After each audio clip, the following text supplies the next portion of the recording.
Let's wrap up our AL East farm system previews with the Boston Red Sox. You are Locked On MLB Prospects, part of the Locked On Podcast Network, your team every day.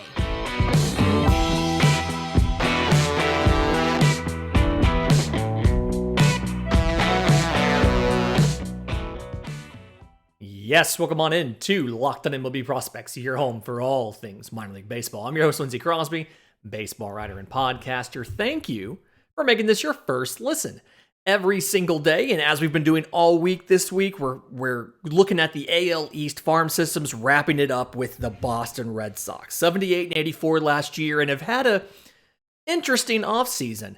Re-signed Rafael Devers, which is great, long-term extension, but Xander Bogaerts walks in free agency, goes to San Diego. Comes out, Trevor Story has to have elbow surgery and is going to be out for a good portion of 2023.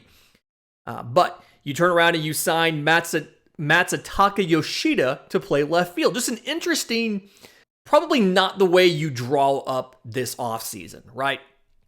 But looking at some of the top prospects you have, a couple, like a guy who's going to be able to help you right away in 2023, and then a couple other players that a little farther away. So, number one prospect in the system, and a guy that scouts, front office people inside the organization are very, very excited about, is shortstop Marcelo Mayer, 2021 first rounder out of high school.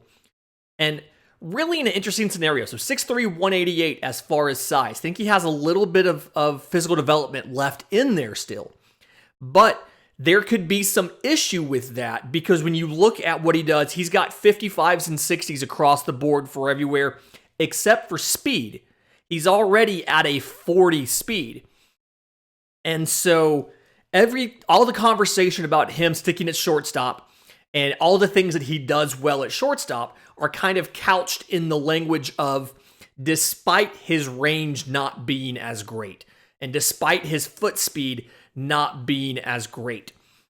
So last year, 91 games in the minors. He got a right wrist strain, so didn't get a full season in, but got 91 games between low A Salem and high A Greenville. 280, 399, 489. 13 home runs. 45 extra base hits, again, in 91 games, so like one every other game.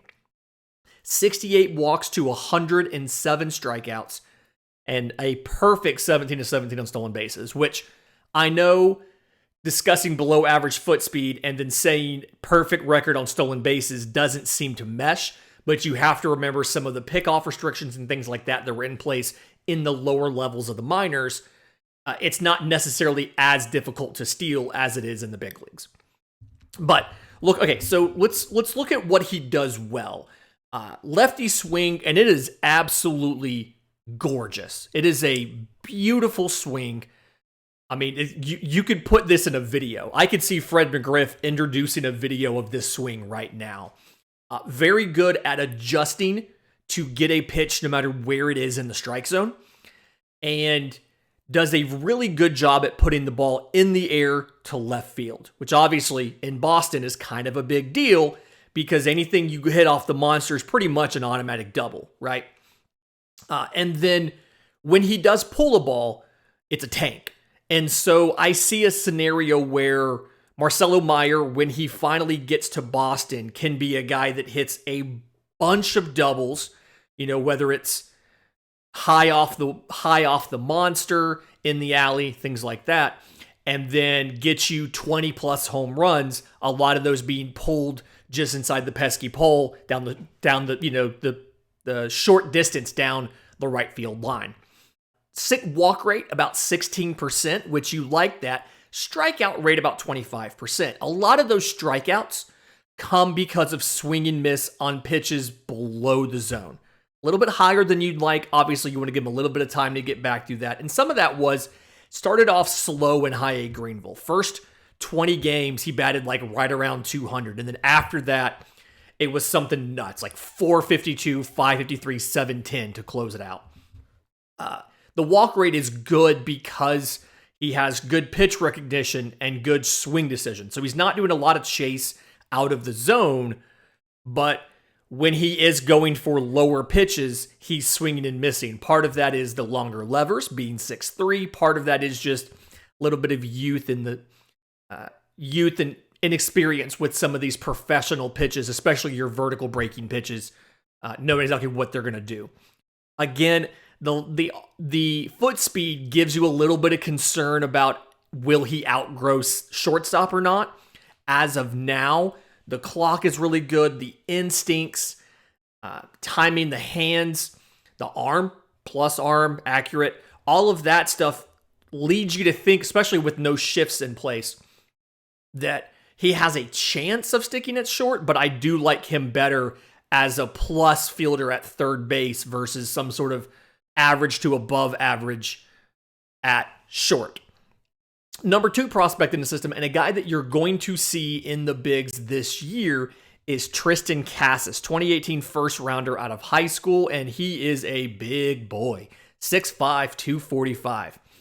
But the thing here is, got 72 games in AAA last year, 273, 382, 481, 11 home runs, 32 extra base hits, 46 walks to 68 strikeouts, no stolen bases.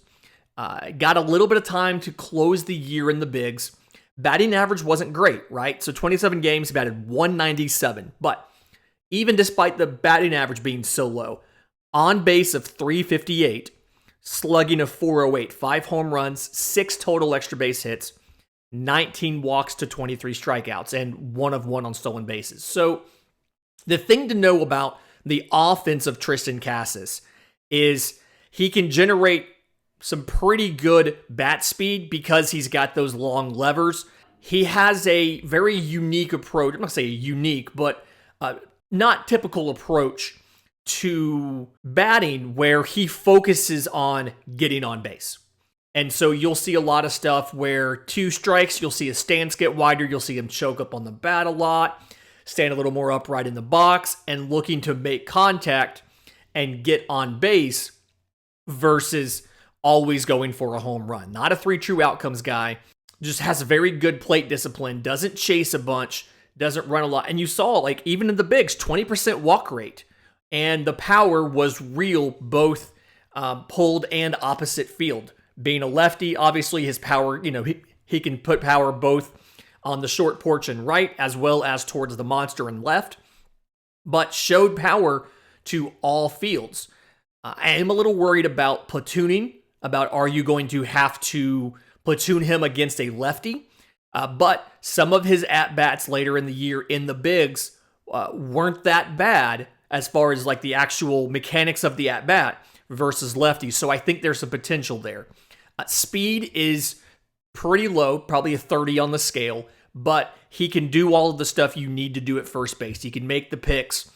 He's got a good enough arm to get the ball to second for a double play, things like that. So I think he's going to end up being an average to above average first baseman. But the big thing to know about this, offensively, a guy who's going to just pepper the monster with doubles and home runs for a while. And again, I think you'll see him pretty early this year in the bigs. Number 3 prospect in this system, outfielder Ceddanne Rafaela, a guy that stock blew up this year, right? So was signed 2017 as an IFA out of Curacao, stands about 5'9", 155, 160, so a little bit of a smaller guy, but they moved him from shortstop to center field and then made some mechanical tweaks in 2021, and he absolutely exploded on the scene. So 116 games between high A and double A, 299, 342, 539, 21 home runs, 63 extra base hits, including a ridiculous 10 triples, 26 walks to 113 strikeouts, and went 28 to 35 on stolen bases.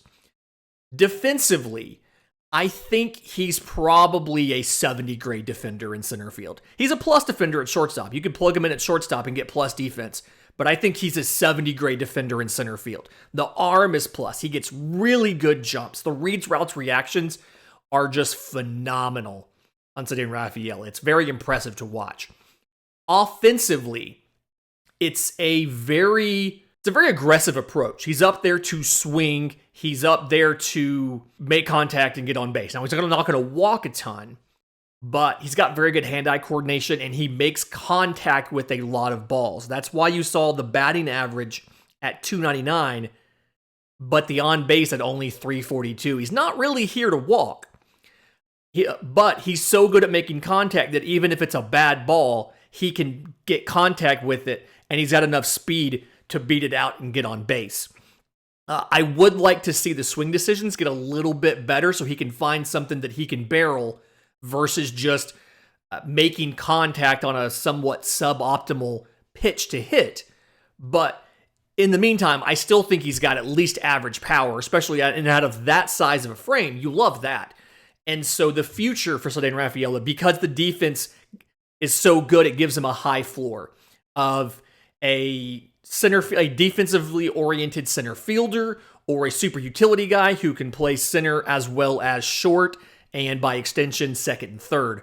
But again, if you're a little bit more disciplined when it comes to pitch selection and pitch discernment and swing decisions, you could see a guy being above average. You could see him being above average regular everyday player. Fourth prospect in this system, really interesting, really hard to evaluate as of yet. Outfielder Miguel Bleis, 2021 IFA, was the star of the 2021 International Free Agency class for the Red Sox and got 40 games in the Florida Complex League. 301, 353, 542. 5 home runs, 23 extra base hits, 10 walks to 45 strikeouts, and 18 of 21 on stolen bases. So it's kind of hard to figure out where the floor is, right? Because he's so far away from the big leagues. But the ceiling is ridiculous, right? The power is somewhere between plus and double plus. Probably a 65. The speed is plus. The defense in center field, he's one of those guys that just kind of like effortlessly glides through the outfield. The arm is plus. But the question's going to be, how much can he hit? Strikeout rate was about 27%. A lot of that was because he would swing and miss at breaking balls, both in the zone and out of the zone. Walk rate was pretty low, like 6%. So we're looking at a scenario where you have to figure out exactly where you can teach him the discipline. Is this something he's going to pick up as he sees professional pitchers? Or is this just kind of who he is? We don't quite know that yet. Until we know that, we don't really know where the floor is. The ceiling is hard to see because it's so high. I mean, he could absolutely be an all-star. He has the raw tools to potentially be the next Fernando Tatis or Ronald Acuna. It's just a question of what's the floor and what's a realistic expectation for him. We won't know until we see him with something more than just 40 games in the Complex League. In just a minute, I want to get to the state of the pitching in this system. I think there's some interesting decisions to be made here by the Red Sox. But first, today's episode is brought to you by our friends at BetOnline. BetOnline.net is your number one source for sports betting info, stats, news, and analysis. You can get the latest odds and trends for every professional and amateur league out there. Pro football, obviously, today starts the NFL playoffs. It is Super Wildcard Weekend. We've got games today. We've got games tomorrow. We've got games on Monday. We just saw the wrap-up of the college bowl season. Congratulations again to the Georgia Bulldogs on their back-to-back college football championships. Basketball, we have NBA, we have college going hot and heavy right now. They've got everything at betonline.net. It's the fastest and easiest way to get your betting info, so head to the website today or use your mobile device to learn more because BetOnline is where the game starts. Okay, so the state of pitching in this system, when you look at guys in this system who could potentially be a top of the rotation option, you graduated Brayan Bello out of the system. He's no longer a prospect. He got 57 and a third innings last year in the bigs. 2-8 record, 4.71 ERA, 27 walks to 55 strikeouts. So 8.6 per 9 on strikeouts to 4.2 on walks. And has a lot of tools and a ceiling of, mid-rotation, maybe better if he improves the fastball command and things like that. Once you get past him, it's hard to see a bunch of guys that you could picture in the top half of a rotation. And I think one of the main reasons here for this is you just haven't really seen the Red Sox prioritize pitching. And it's not, I don't mean this as a criticism, but whether it is international free agents, whether it is MLB free agents, whether it's via trade, whether it's in the draft, they haven't really put a lot of emphasis on what is the cost of acquiring a top tier pitching prospect. They haven't used one of their top 2 draft picks on a pitcher since 2017. I want to say in the last 3 drafts, they went over slot for a pitcher 1 time. At the trade deadline, they got 8 players at the trade deadline. It was 1 pitcher and 7 hitters. And so it just feels like Chaim Bloom and company understand that you can get pitchers from all over, right? You can get guys from outside the top 5 rounds. You can find promising prospects who are undervalued and get them in a deal, but they're not necessarily willing to spend the capital required to get top tier pitching prospects, whether in the draft, whether in a national free agency, in a trade, or in MLB free agency. And so because of that, I think you're going to come up on an inflection point soon with this system where you're going to have to move some of these numerous middle infield prospects that you have to get some arms. Whether it's prospect arms that you then develop, or it's multiple of these higher rated infield prospects to get an MLB pitching piece. They're going to have to make some moves because there's not a ton of guys in this system that I can really look at and say, yeah, this guy absolutely has a chance of being, top half of a rotation guy. Winkelmann Gonzalez is probably the closest to that, and even that I'm not necessarily sure. So 2018 IFA got 25 games in last year between low A and high A. 4.21 ERA in 98 1/3 innings, 121 strikeouts, so 11.1 per 9, to 54 walks, about 4.9 per 9. 2 home runs allowed. Some stuff that you like here. Throws a ton of strikes. And then has 3 pitches that I think are above average or better. And you look at the fastball sits 93 to 94, tops out around 97. I think it is an above average pitch. Pairs well with the changeup though, which absolutely is a plus pitch. Disguises really well off of the fastball, gets in on hitters and kind of surprises them, and then has a curveball, little inconsistent. It's more of a horizontal breaker, but it has some good depth to it, and it has plenty of sweep. I think it's an above average pitch. But if you've listened to this show and you've listened to us talk about pitchers, 1 plus and 2 above average pitchers is not a top half of the rotation option.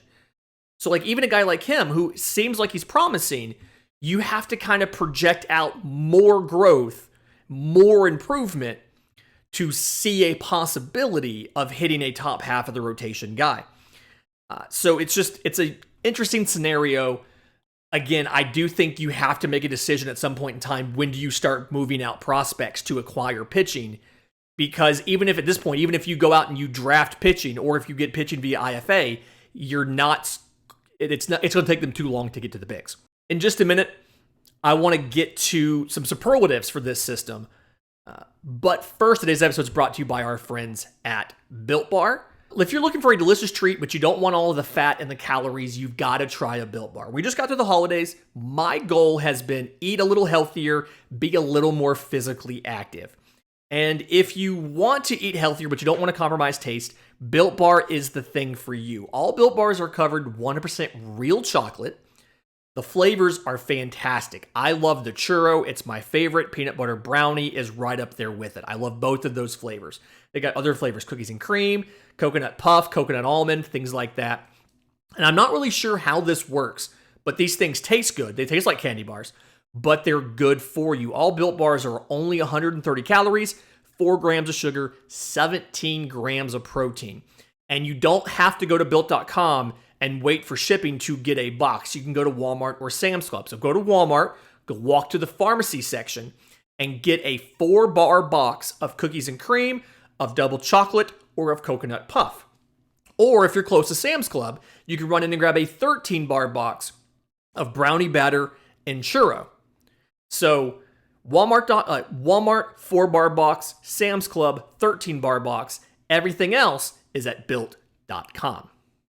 Okay, so some superlatives for this system. The first one is guys with a very good power tool, but a questionable hit tool. The choice here, first baseman Nico Kavadas, 2021 11th rounder out of Notre Dame.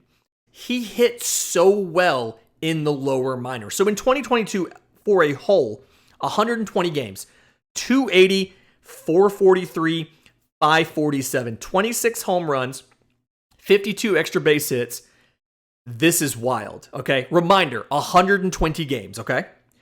102 walks to 152 strikeouts. So over 100 walks in 120 games, but over 150 strikeouts in 120 games.